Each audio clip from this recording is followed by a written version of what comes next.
राज्यसभा में ऑपरेशन सिंदूर पर चर्चा। केंद्रीय गृह मंत्री अमित शाह का राज्यसभा में संबोधन। बोले, पहलगाम हमले के शहीदों के प्रति गहरी संवेदना। मुख्यमंत्री रेखा गुप्ता ने महान क्रांतिकारी अमर शहीद सरदार उधम सिंह को दी श्रद्धांजलि। उनके बलिदान दिवस पर किया याद।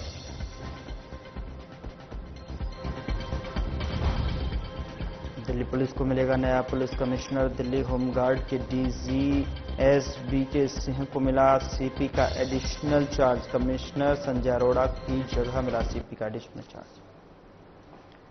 नमस्कार, मैं हूं आपके साथ गौरव राजेंद्र। बुलेटिन की शुरुआत करते हैं। केंद्रीय गृह मंत्री अमित शाह ने ऑपरेशन सिंदूर पर राज्यसभा को संबोधित किया और इस दौरान अमित शाह ने कहा कि मैं अपने देश के उन निर्दोष नागरिकों के प्रति अपनी गहरी संवेदना व्यक्त करना चाहता हूं जो पहलगाम हमले में मारे गए हैं, जिनके परिवार के सामने उनका धर्म पूछकर उन्हें निशाना बनाया गया। साथ ही गृह मंत्री ने कहा कि अधिकांश महत्वपूर्ण मुद्दों पर कांग्रेस पार्टी मल्लिकार्जुन खड़गे को कभी बोलने नहीं देती और अब वे इस मुद्दे को उठा रहे हैं। आगे उन्होंने कहा कि ऑपरेशन महादेव के तहत हमारे सुरक्षा बलों ने 3 आतंकवादियों को मार गिराया है।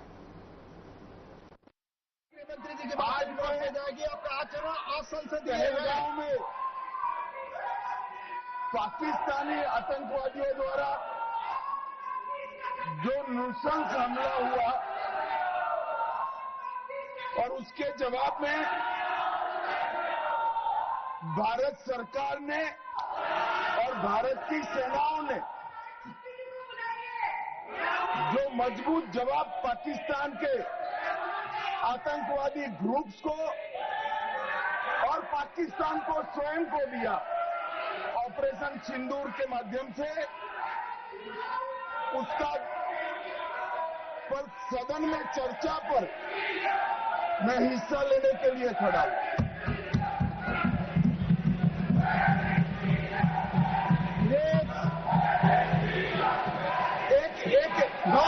भाई एक मिनट सुनो, एक मिनट प्लीज मैं आपका जवाब देना चाहता हूँ। प्लीज यार एक मिनट सुनो, नहीं करा प्लीज। दिस इज हमने जैसे पूछ रहे PM का है, इसका जवाब दे रहा हूँ। एक मिनट सुनो भाई, आपकी जो डिमांड है उसी का जवाब दे रहा हूँ। माननीय अध्यक्ष जी, PM साहब इनकी ऑफिस में ही है। उनको ज्यादा सुनने का शौक है क्या? भाई मेरे से निपट रहा है, काहे को प्रधानमंत्री जी को बुला रहे हो? और तकलीफ होगी, ये समझते नहीं है साहब। माननीय सभापति जी, सबसे पहले पहलगाम हमले में हमारे देश के जो निर्दोष नागरिकों को धर्म पूछकर चुन कर उनके परिवार के सामने मारा गया। मैं उन सभी दिवंगत नागरिकों के परिवार के साथ मेरी संवेदना व्यक्त करता हूं। जब ऑपरेशन सिंदूर के बाद पाकिस्तान ने गोलीबारी करी, वो गोलीबारी में कुछ नागरिक हताहत हुए। वो नागरिकों के परिवारजनों के प्रति भी मैं गहरी संवेदना व्यक्त करना चाहता हूं। माननीय अध्यक्ष जी, ऑपरेशन सिंदूर, ऑपरेशन महादेव, ये दोनों के लिए जिन सुरक्षा बलों ने भारत का सम्मान बढ़ाया है, वो सभी को मैं हृदयपूर्वक बहुत बहुत साधुवाद देना चाहता हूं। मैं सम्माननीय प्रधानमंत्री जी को भी बहुत बहुत अभिनंदन करना चाहता हूं कि इन्होंने देश की 140 करोड़ की जनता की जो इच्छा थी, उसका प्रतिघोष करते हुए सटीक जवाब देने की दृढ़ राजनीतिक इच्छा शक्ति बताई। इसके लिए मैं सम्माननीय प्रधानमंत्री जी को भी अभिनंदन करना चाहता हूं। खड़गे साहब प्लीज लिसन। प्लीज। मैं आपको माननीय खड़गे जी, मैं आपको इन्फॉर्म करना चाहूंगा, बीएससी मीटिंग में मैंने ऑलरेडी एक्सप्लेन किया था आपके सदस्यों को कि सरकार की ओर से माननीय कोई मंत्री जवाब दे सकता, ये रूलिंग है, आप फोर्स नहीं कर सकते किसी को। प्लीज प्लीज, माननीय गृह मंत्री जी आप बोले।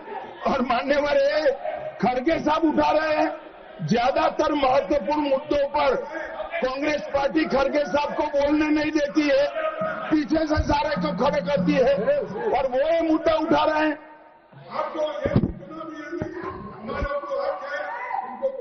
आपने बोल दिया, please please please please let him speak. आपको मौका मिला, आपने बोला। पार्शल सर आप जज का काम कर, लेकिन आप हर बात को टोकते रहते हो। नहीं, आपको मौका दिया, बोला। अगर ये हम क्या यहाँ से खेलने आए क्या?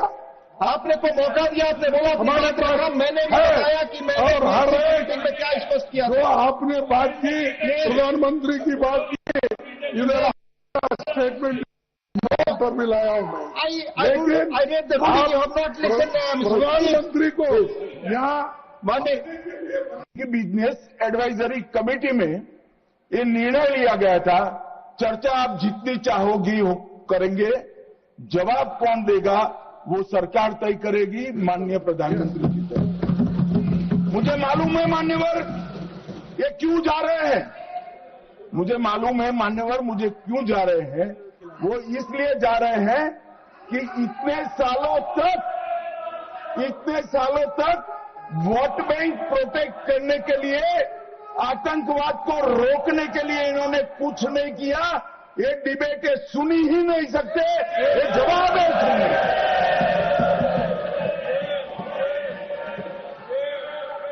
और जब भी ये कह रहे हैं और कोई लीडर ऑपोजिशन होता और बोलता तब तो मैं समझता, खड़गे साहब बोल रहे हैं ज्यादातर महत्वपूर्ण चर्चाओं में कांग्रेस पार्टी उनके नेता को, लीडर ऑफ ऑपोजिशन को बोलने ही नहीं देती है। और वो मुद्दा उठा रहे हैं कि माननीय प्रधानमंत्री जी जवाब। मान्यवर, मैं सबसे पहले ऑपरेशन महादेव के लिए बताना चाहूंगा। परसों ही बहुत लंबे समय से चल रहे हुए एक ऑपरेशन का अंत आया, और वो ऑपरेशन के तहत 3 आतंकवादी, सुलेमान उर्फे फैजल जट, अफगान और जिब्रान, वो तीनों हमारी सुरक्षा बलों ने इनको मौत के घाट उतारा।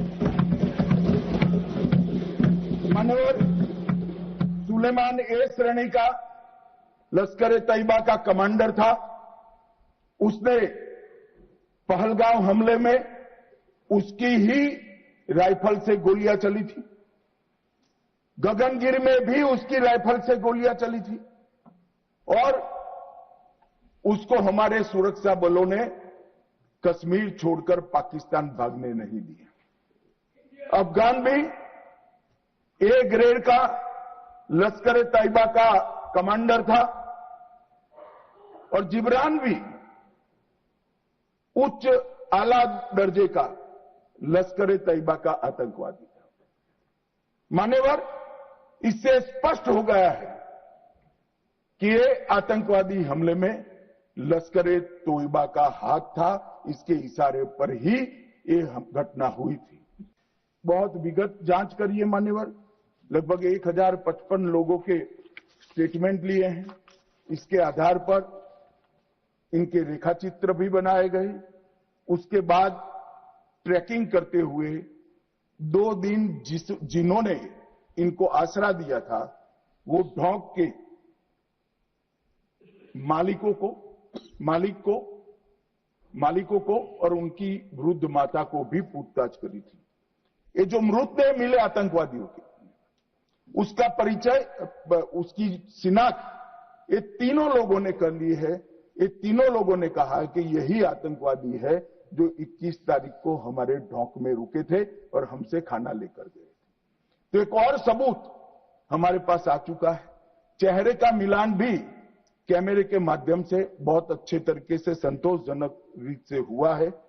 और ये जो असफल ऑपरेशन हुआ मान्यवर, इसलिए मैं सेना, CRPF, Jammu Kashmir police, NIA के अधिकारी और एफएसएल के विद्वान अधिकारियों को बहुत बहुत साधुवाद देना चाहता हूं। और ये जो ऑपरेशन चला मान्यवर, आईबी द्वारा 22 मई को, मतलब लगभग 1 माह बाद हमें सूचना मिल गई थी कि ये जगह पे टेररिस्ट लोकेट है। उसके बाद आईबी और मिलिट्री इंटेलिजेंस ने और शिनाख्त करी और लगभग 22 जुलाई को इनके लोरा सेट को ट्रैक करने का काम समाप्त हुआ। एग्जैक्ट पिन पॉइंटेड लोकेशन को आइडेंटिफाई किया गया और फिर एक मीटिंग 4 पैरा, सीआरपीएफ और जम्मू कश्मीर पुलिस तीनों के अफसरों की हुई और स्ट्राइक किया गया। तीनों आतंकवादी मारे गए हैं। कोइंसिडेंट देखिए मान्यवर, देश भर से मुझे बहुत एसएमएस आए थे, विशेषकर जो मारे गए थे उनके परिजनों का, कि इनके सर में गोली मारिएगा, जब भी मारे तब। तीनों के एनकाउंटर के वक्त तीनों के सर में ही गोली लगा है मान्यवर। एक मान्यवर 2 दिन पहले, अब बैठे नहीं है, चिदंबरम साहब को बैठना चाहिए था, उन्होंने सवेरे मेरे इस्तीफे की मांग के साथ एक प्रश्न उठाया कि भारत सरकार ने ऑपरेशन सिंदूर करा। ऑपरेशन सिंदूर इसलिए कहा कि ये पाकिस्तानी आतंकवादी थे, और पाकिस्तानी आतंकवादी थे इसका आपके पास सबूत क्या है? वो पूरी दुनिया में ऑपरेशन सिंदूर के जस्टिफिकेशन को चैलेंज करे। मैं आज इस सदन के माध्यम से श्री चिदंबरम को पूछना चाहता हूं, आप किसको बचाना चाहते थे? पाकिस्तान को, लश्कर तैयबा को, ये आतंकवादियों को? अरे शर्म नहीं आती मान्यवर? और देखिए महादेव करता है तो क्या करता है।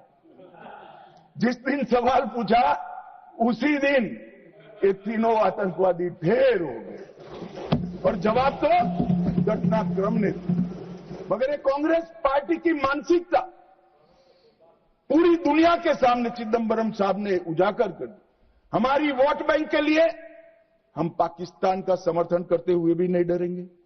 हमारी वोट बैंक के लिए लश्कर तोयबा को बचाने से भी हम नहीं डरेंगे, और हमारी वोट बैंक के लिए आतंकवादियों को शेल्टर देते हुए, शाब्दिक शेल्टर देते हुए भी हम नहीं डरेंगे। पृथ्वीराज चौहान साहब का इंटरव्यू आ गया, उन्होंने कहा ऑपरेशन का नाम धर्म के आधार पर रखने के अलावा इनको कुछ नहीं आता है। मान्यवर कांग्रेस पार्टी बैठी नहीं है, उनको मालूम नहीं है हर हर महादेव सिर्फ धर्म का नारा नहीं है। शिवाजी महाराज ने जो मुगलों के खिलाफ लड़ाई लड़ी, स्वतंत्रता की लड़ाई लड़ी, और शिवाजी महाराज की सेना का युद्ध घोष था हर हर महादेव। और ये प्रतीक है, ये प्रतीक है हर प्रकार के भारत पर के हमले का, भारत की संप्रभुता पर हमले का, और भारत की सीमाओं पर अतिक्रमण के जवाब देने का। और मैं आज यहां से चौहान साहब को भी कहना चाहता हूं कि आप क्या नाम रखना चाहते थे, क्या नाम रखना चाहते, उसका जवाब दीजिए। मान्यवर, ये पूरी चीजों को हिंदू मुस्लिम के दृष्टि से देखते हैं। चौहान साहब का थ्योरी देखे तो आज हमारी सेना के कई सारे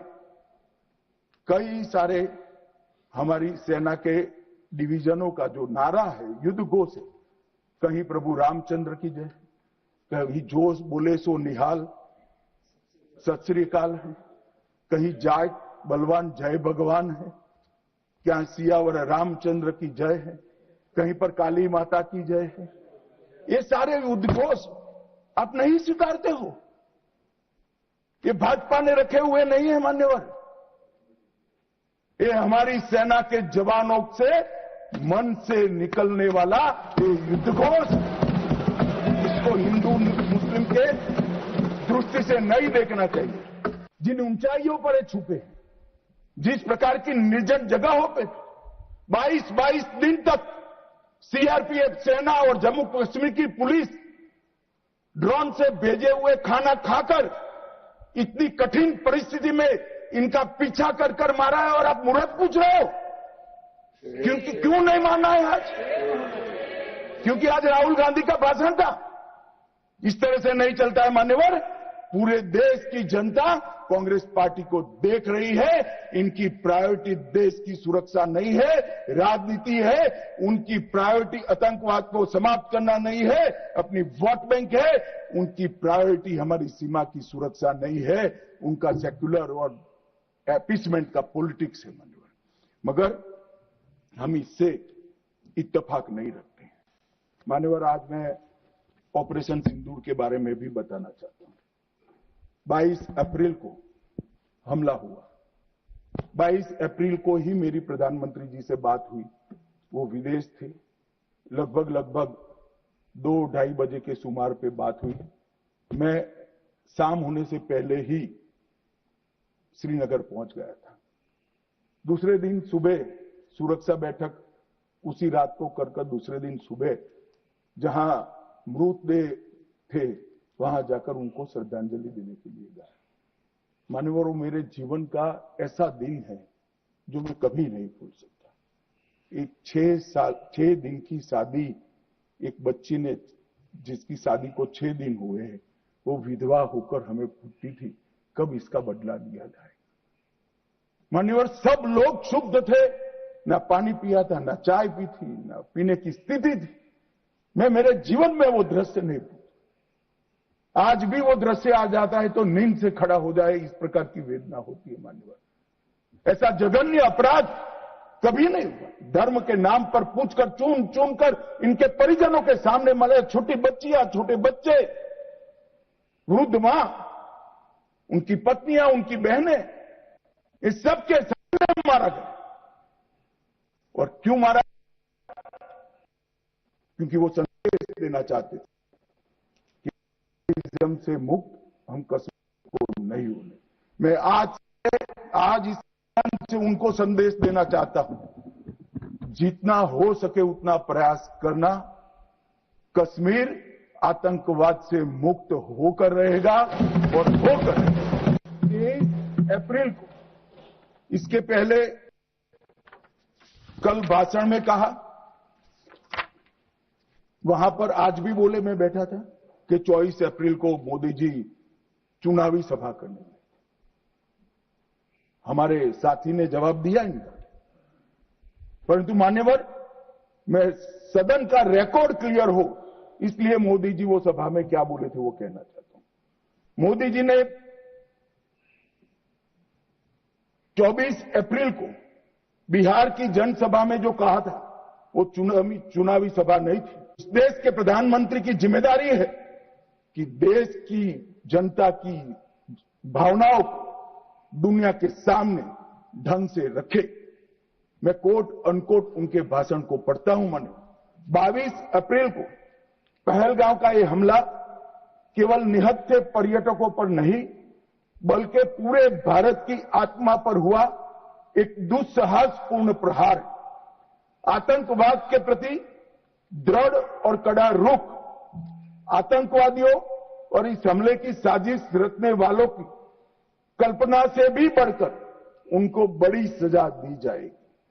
आतंकियों के बीच बची खुची जितनी भी भूमि है उसको मिट्टी में मिलाने का समय आ गया। 140 करोड़ भारतीय इस बात के लिए एकजुट है कि आतंक के आकाओं की कमर तोड़ दी जाएगी। भारत हर एक आतंकवादी और उनकी समर्थकों की पहचान करेगा, उनका पता लगाएगा, उनको दंडित करेगा। आतंकवाद कभी भी भारत की आत्मा को तोड़ नहीं पाएगा। न्याय सुनिश्चित करने के हर प्रयास किए जाएंगे।